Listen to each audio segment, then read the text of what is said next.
because we're Downes your way. Da-da-da-da, we're always Downes your way. Da-da-da-da, because I'm Downes your way. Da-da-da-da, I'm always Downes your way. Da-da-da-da, crikey. Hello and welcome to Downes Your Way. I'm Colin Speller, and today I am once again in the studio where it all happens, Steve Birkett's studio, and I have with me Steve and Rebecca. Hello. And what we're going to do today is look at the work of art that is more sinner than saint. Woohoo. And go through it track by track. Goodness and me. Talk a little bit about the story behind the lyrics. Okay, so we can't just say, we really liked it and we just sort of wrote it. Well, you can, but I can't imagine we're going to get many sort of thumbs up for the consequent podcast if that's what you do. But I anyway. just got my guitar out and started strumming, didn't I? And this song just come out. And yeah. Welcome to Downes Your Way, ladies and gentlemen, where the real secrets behind the songwriting are revealed. Carry on, Speller. So let's start them in batting order. The very first track on the album was Take Me Higher. So, I don't know who wants to lead off. What's the story behind Steve that little can gem? lead this one because it's like... Take Me Higher. Yeah. Okay, it is... Well, you probably... People out there in Rebecca Downes land and internet land and social media land probably don't realise that at one point Bex was plagued by somebody from The Voice or The X Factor or something. It was like The Voice that, who wanted her to go on the programme. And I wanted to stab their eyes, but instead Steve wrote a song about it. Yeah, because I really don't like that sort of reality competition type format. In fact, I don't like musical competitions, full stop, even like classical, your best young what's name of the year. I just don't think competition and music goes together because it's supposed to be art, my dear. And it's not an Olympic sport. No, it's not. So, it's and not it's about medals. subjective. So anyway, Take Me Higher is basically saying... give me something better than this, please. I don't want to see some karaoke act turn up. Brilliant singer as they may well be, but that doesn't matter because you don't just get instant fame. And if you look at any of the characters that have been on that, okay, yeah, some of them have got some great voices, no arguing with that. But have they got any sort of substance behind them? Not really. There ain't many that have sort of stuck out as being... actual musicians, other than sort of glorified karaoke singers. So, and also they don't really know their craft. I mean, like at the moment, people y'all know a lot of you that I teach as well, and I'm just going through one of my favourite singers, Shirley Bassey. Now, she doesn't write her own songs, but look at the technical ability that woman has. And the legions of work. She started singing at like friggin' 16 around the pubs of Wales. There's a whole... I'm not saying like you have to have, literally hung yourself out to dry before you start singing. But a lot of the time, it's this one-hit wonder thing. And it just does... The only thing that those shows do is line the pockets of the people that run them, and they're kind of a freak show, and a lot of times they'll let people through that, are not good enough. But, hey, we can all have a laugh at somebody else's expense, can't we? That's the other thing. No, we shouldn't be doing that. Some people may have mental health issues, and we shouldn't be laughing at them. That's it. The ridicule aspect of it really does appall me. And the other thing, because me... putting on my ex-teacher's hat was, I noticed a real deterioration in the kids' audience responses, in that they were either screaming or crying or sort of laughing. And I'm thinking, this is sort of in the level of bloody Roman times. And it is. Let's chop his head off and we'll all have a laugh. Yeah. Isn't it funny? They've just fallen on their face and are crying. Yeah. Wow, that's really funny. No, it's not. Like, Jesus, when did we get so nasty? I don't know. But don't know. So this is why this song was written, wasn't it, Steve? Yeah. I mean, the music side of it, it's quite heavily Stones based, in that the sort of chord pattern to it is vaguely like Gimme Shelter, but that's about all really. And it's good up tempo type stuff, and it actually made a good opener, didn't it, to the set? It did. It's a proper let's get the party started sort of song. Yeah. So there we go. Yeah, that's Take Me Higher than reality TV music. Yeah. Well, the last time I commented on band competitions in one of these podcasts, Rebecca made me stop and delete it. So I did, because I said a few things that, to be honest, I probably shouldn't have said. Well, I think it was not you. I think it was more like me. I started on a bit of a rant, and you said, "No, you can't let that go. You can't say that."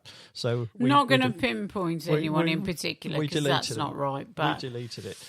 All I gotta say is, take me high, next sensations is the world I'm back. Okay, so next one up, Chains Fall Down. Oh, the world of pain that me and Birkett have gone through. Do you want to get your violin out? No doubt, knowing you can bloody play one as well, because you can play everything else. I can't, actually. Well, I am horrified. This songwriting partnership is over. You heard it here first. Can't ride a horse either, but that's it. Well, that's it. We're finished. See you later, guys. Chains Fall Down is Steve will go on to sort of elaborate, but we've had a lot of we came from a place originally sort of just tentatively getting covers together, and even though we've both done original bands, sort of tentatively playing covers and then bleeding our own songs in, and there seem to be quite a lot of haters on the local sort of scene, where it's kind of like there was, people were like, oh, you've got to have the best drummer, and you've got to have the best bass player, and you've got to have the best of this and the best of that, Rebecca. And I just thought, I think that's rubbish. I think I'll go down the B.B. King way of I'll choose the man first and the musician second, because you know what? That works. And it works for me. I don't want to be surrounded in a band with a pile of egos who are just desperate to play their own solo. This is about songs. It always has been. So from that perspective, from me, it was kind of about that. And also the fact that once you've been in like a pub band circuit, when you leave that circuit, some people are really happy for you, but then there's a lot that really ain't that happy for you. And that are still my friends on Facebook, but you never see them comment on anything I do. They're never supportive, even though I've been supportive of them and still am. But you know what? That's my perspective, because that's up to them. Jealousy is a fruitless thing. And this song is kind of like, it's about that. It's jealousy is a fruitless activity. Isn't it, Steve? It is. You say a bit more. And yeah, because this isn't just about the band in terms of what I wrote in this tune. It's just about people who are negative forces, people who are mood hoovers. Mm-hmm. And very often it's the case of, oh, you're not going to get so-and-so because that doesn't do this, that doesn't do that, which can very often be because it doesn't involve me sufficiently. And those people, they just hold you back. You don't need them, and they are the chains that hold you back. And I thought we'd reached a point where we could say, well, yeah, look where we are now. We're not bragging or anything like that, but if you think that we weren't going to make anything substantial, then I'm sorry, mate, you were wrong. You were wrong. We have, and here it is to show you. And don't get me wrong, I don't mean a number one hit album. No. I mean, the fact that we're so lucky to have people that follow us and who are fans of us that are absolutely amazing people. Like, you're bloody amazing. And that is my, personally, that is the biggest achievement. The fact that we bring something out and you all want to hear it. When are you bringing something out, What are you bringing out? We want to hear it. And, well, to the people that I know that me and Steve are both talking about, they haven't got those people waiting on their next move. No. So, up yours, mate. Yeah. And for the for the people that are sort of hypercritical, I don't need people who are hypercritical because I'm my biggest critic. You know, if I listen back to anything that I've recorded or played, I'll listen back and I go, "Ooh, I ain't sure about that bit there." I don't need somebody to tell me that. Exactly. You know, I do that myself. Exactly. So it's a case of forget about that and look at the positive and move forward. And again, between me and Steve, like I'll often record a demo vocal and we'll like sit with it. And then the next time we're in a room together, which is generally the same week, we're both going, Jesus, that vocal didn't work, did it? Oh, no, you should do X, Y, Z. And you know what, Steve? That guitar should just, do you reckon it should just sit back a bit? You don't need an outside influence going, me, me. It's like, we know, right? This is why we're songwriters. Yeah. We do ask people for opinions on our material, people that we trust. Yeah. But we know that we're going to get back honest feedback, which is okay.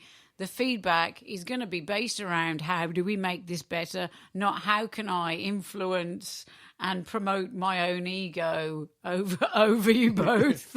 Yeah. So it's about sort of self-empowerment. Just, you know, it's a rehash of Believe in a way. It is. You know what I mean? So, yeah, change. I'd always wanted to do a video for it, but like a really 80s one where I'm like bound up in chains and then I go, chung, and then all the chains fall down and I'm overly lit and there's wind machines and I can just sing it now, to be honest. Can you? Steve, can you do my video, Steve? Can you really? Yes. Yes, Wonder Woman. There we go, yeah. Wonder Woman fighting for women's rights in her satin tights. I'm just going to leave that there. Yes. Thank you. Yes, so I think there might be a bit of demand for that, which we probably will not be taking in. Me and satin are never going to marry. Thank you. I watch you now, as the chains fall down, chains for my feet. I watch you now, as the chains fall down, chains for my feet.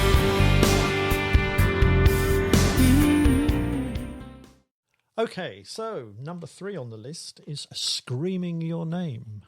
This is me when I was trying to order some chicken and the Uber guy was running down the street and I was screaming his name. So I'm only joking. Oh, look at me trying to be funny. Anyway. Good sir. We can soon edit that out, don't we? We can edit that one out. Let's leave it in. But Screaming Your Name, like the basic idea was... I just got a spare moment. A student didn't turn up, and the basic idea, which I actually listened to the other day on my phone, because it's where I'd recorded it, was about the fact that you want to be with someone and you're screaming out for them, and there's just no way they're hearing you, but there's just no way you can be together. And it was kind of this, that yearning. It's unrequited love and it's constant and there's nothing you can do about it. It's like it's an inner dialogue and an inner scream. And then I remember sending that over to Birkett as a very, very, very basic sort of badly played keyboard idea. And, we moulded it, he moulded it. And it developed from there, didn't it? And it is one of our favourite songs, isn't it? It is, yeah. And it's one of those where if you've got a good piano chord progression, then the rest of the song sort of leaps from it.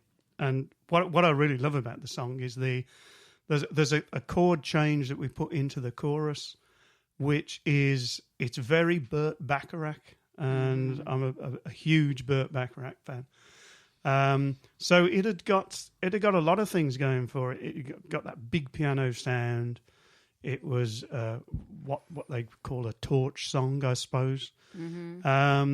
And it had also got that sort of slightly classic Burt Bacharach type chord progression in the chorus. So, yeah, great. We love it. Yeah, and people have said, it sounds like Adele could sing it. Adele, please sing it. It'd be great if you sang it because you've got way more reach than I have. I've literally just picked up my phone and in the voice memos... I sent the original voice memo to Steve, which was all of 1 minute, 3 seconds on the 2nd of March, 2017. So there you go. Well, that's a fair gestation period, isn't it? But Yes, I mean, you've commented the other day that quite a few of the songs that we're now talking about, they go back quite a way, don't they? Yep. And I'm screaming your name. Is it over? I can't get away.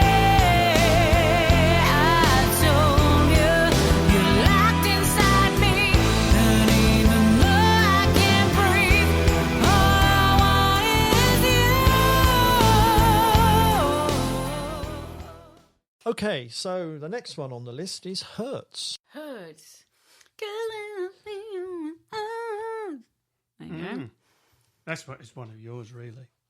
Well, they're all ours, this Steve. They're our combined children and offspring. Yeah, but what happened with this one is that and this. Sorry, I got a bit of a cough. It's not dry, is it? By any No, chance? it's not dry, and okay. it's not new, and Not it's new. not persistent. And I haven't got a temperature, and I've just tasted shut my tea up. tasted fine. So it was all right. That was coffee. Don't tell him. Yeah, oh, excellent. No, but Beck sort of fleshed this out on acoustic, I think, and then just put it on electrics and rocked it up, basically, which is interesting because we've just been unrocking it Yep. for the Stripped Back album. Stripping it back. But it's a really good song to get into in terms of guitar playing because although it seems fairly straightforward, there are actually some really nice chords in this, though I say it myself. You put those in. Yeah. Those are nothing to do with me, ladies and gentlemen. And we... this was this one of the first singles off the album, wasn't it? This? I think it was the first. Second, Yes, yeah. it was definitely the second, Yeah. Colin. Yes.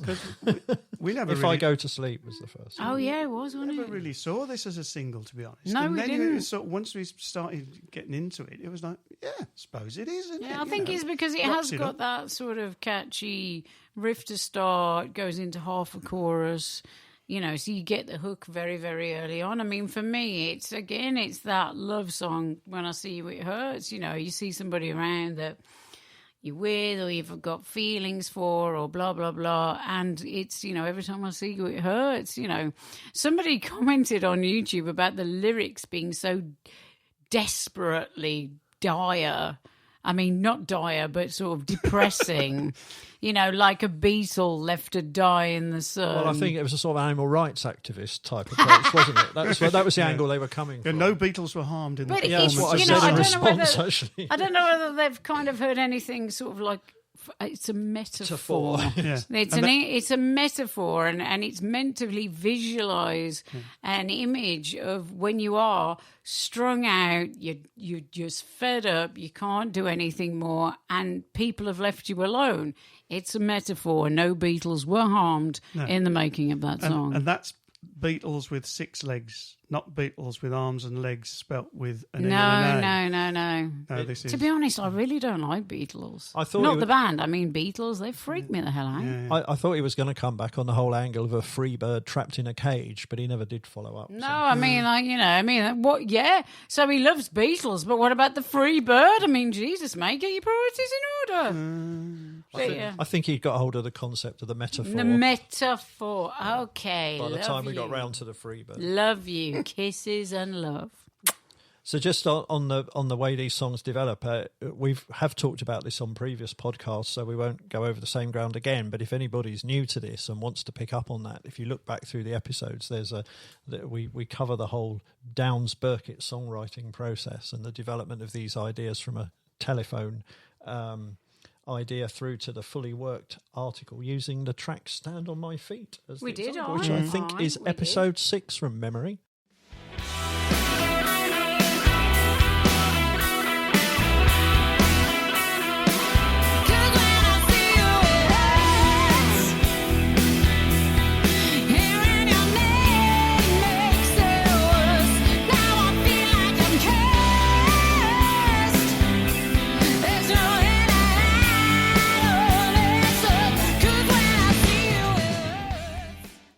The next one is "Breathe Out." Which, let's face it, kids, is really important because if you don't breathe out, you'll pass out. So That's a good breathe out. point. It's Is there a theme running here?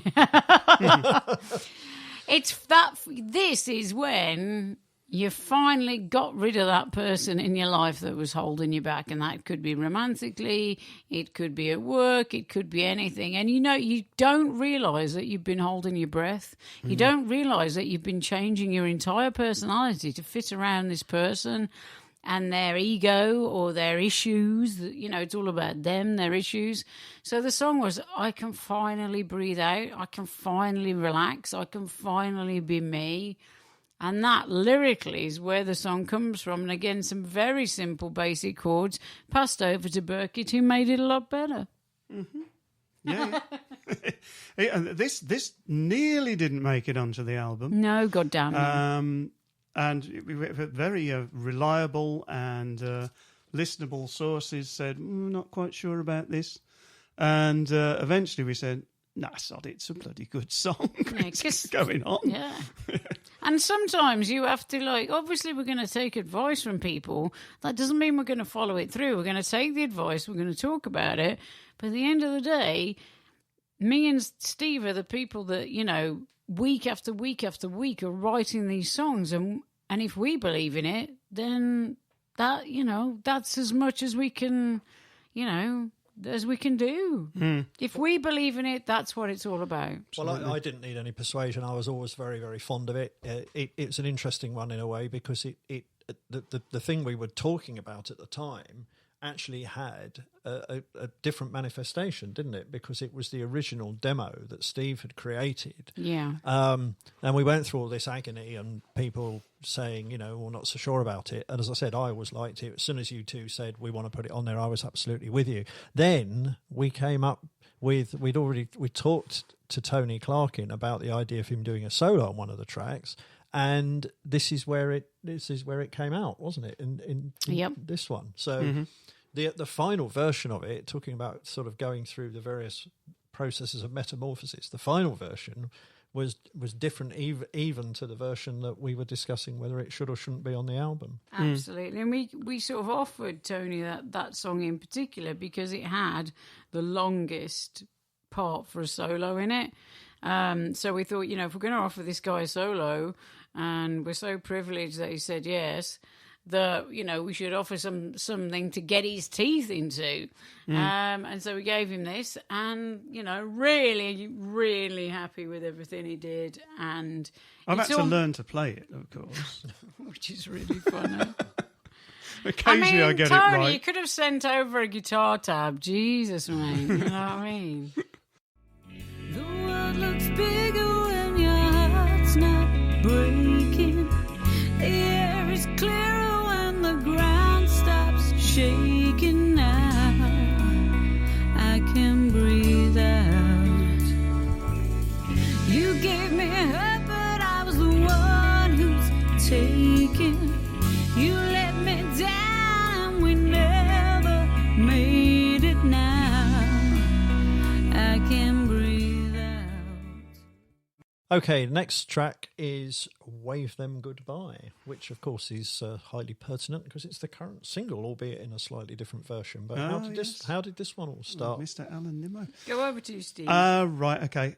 Now, this is a circumstance that I'm sure people will relate to, where you've got yourself and your partner, possibly, into a situation where you think, I ain't happy with this. This feels a bit weird. And it could be anything. It could be you're in a pub and it's a bit dodgy and you're thinking... Especially if you're in the middle of Birmingham. Well, yeah. Well, my mind goes back to the Dog and Trumpet in Coventry, where I played a gig with a band years and years ago. Place doesn't even exist anymore, I don't think. And the moment we walked into the place, it was like, the summit ain't right here. This is a pint and a fight. Yeah, yeah. If we'd have had our heads screwed on, we'd have said, "Sorry, we ain't playing. We're off." Because that is the only time I've been in a pub where we've had a full-on bar fight. Tables going, chairs going, I love that. wrought iron stuff going all over the place. If I could have watched behind safety glass, I'd have loved that. Well, yeah. I mean, you've never seen a band sort of make a dive for their instrument so quickly in your life. We went on stage, and the gaffer there said, "There's the panic button, by the way." So you're thinking, right, okay, what have we done here? And sure enough, it kicked off. But it could be any sort of circumstance. It could be that you've got yourself into a job that is wrong, or a relationship that is wrong, or, you just got yourself into a bunch of friends that are wrong, whatever. And it's a case of, look, this ain't right. Let's get out of it, and let's get out of it together. Because it's just wrong. So that's, wave them goodbye. Ta-ra, we're off. Ta-ra, see you later. Bye. Yeah. But I really love playing that one live. That's one of my favourite ones to play live. It's just one that really kicks live, I feel. So that's one of my faves to sing live, defos. It does work well as a duet as well, because you've got the two different verses, and then the chorus is... it's one of those where, do you sing the top bit or do you sing the bottom bit when you sing a chorus? Well, depends really. Depends what mood I'm in. That sort of carry on. But did it start life as a duet, or did it morph into it through the creative process? I think it morphed into it. It suited a duet. Yeah, it did suit a duet. Yeah. So no, it wasn't originally intended as a duet, but because of the nature of the song and the lyrical content, the pair of us, let's bugger off, because this ain't right. Don't feeling good. Don't feeling good. So Wim off. Actually, this one has got. I'll just talk guitarist talk for a second, so everybody go to sleep. Please do continue. This has got a little technique, a slide guitar, a slide guitar technique called fretting behind the slide. So I'll just put that one out there. Right, okay. I hesitate to ask this question, but what exactly is fretting behind the slide then? Well, funny you should ask that, Colin, but I do have my arm twisted up my back at this point. I should hasten to... Half an hour later, I have to bring them round. Well, it's when you play a note on the slide, and then behind it, you use your finger to play another note, so you can jump between notes very quickly. Between slide and... Well, it's something you can't do with a slide unless you're a genius slide player. Like Derek Trucks, which I'm not. I wish I was. But still. You're a clever little tit, though, Birkett, to be honest. Go on then, yeah. I feel another tutorial video coming on, Steve, there where you can... Yeah, anyway, what's the next song? Behind the slide and behind the sofa, the audience, that is. That is the halfway point in this process. So... Right, do we go for Bovril? And a Balti pie? Well, we could do. We could do, both socially distanced, of course. Yeah. But so we will pause that there, and we will return to the second half of this in episode 2. So I will say thank you to Rebecca. Cheers. And thank you to Steve thank for you. this. I sense there's something wrong. There's a feeling that don't sit right here. I'm thinking we don't belong. Hey, baby, are you getting the feel? Thank you for listening to Downes Your Way. As usual, we are offering a merchandise discount code to listeners of this podcast. This episode's code is MSTS. If you put MSTS, all in capitals, in at the appropriate place in the checkout process at RebeccaDownes.com/shop, you will receive a 10% discount on all items not otherwise discounted. Of particular note at the moment is that we are offering our 2021 A3 photograph calendar. Full details can be found on the shop. We will be back in a couple of weeks' time with part 2 of this series, and we look forward to being with you again then.